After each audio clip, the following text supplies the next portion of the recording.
அந்த bleeding arrest ஆகணும் அப்படின்னா அரச மர இலைகளை தான் நம்ம ஃபஸ்ட்டு பயன்படுத்துவோம்.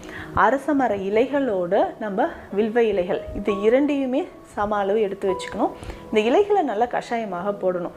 இந்த கஷாயத்தில் நம்ம என்ன சேர்க்க போகிறோம்னா 2 அல்லது 3 மூலிகை, ரொம்ப ஈஸியான மூலிகை தான் நம்ம வீடுகளில் இருக்கக்கூடியது. சீரகம், சோம்பு, சதக்குப்பை அப்படின்ற மூலிகை. சதக்குப்பை எதுக்கு நான் சேர்க்க சொல்கிறேன்னா, இது யுட்ரஸில் வந்து எக்ஸஸாக ப்ளீடிங் இருக்குன்னா இதை அரெஸ்ட் பண்ணும். இந்த கஷாயத்தை அது வில்வமும் இந்த அரச இலையும் போட்டு நல்லா கொதிக்க வச்சு இந்த மூலிகைகளும் போட்டு தினமும் காலையில் எம்டி ஸ்டொமக்கில் குடிச்சிடணும்.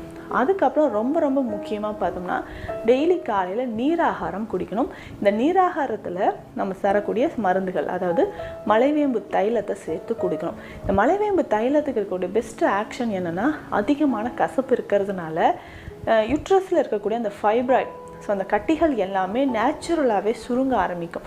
சுருங்க ஆரம்பிக்கிறது மட்டும் இல்லாமல்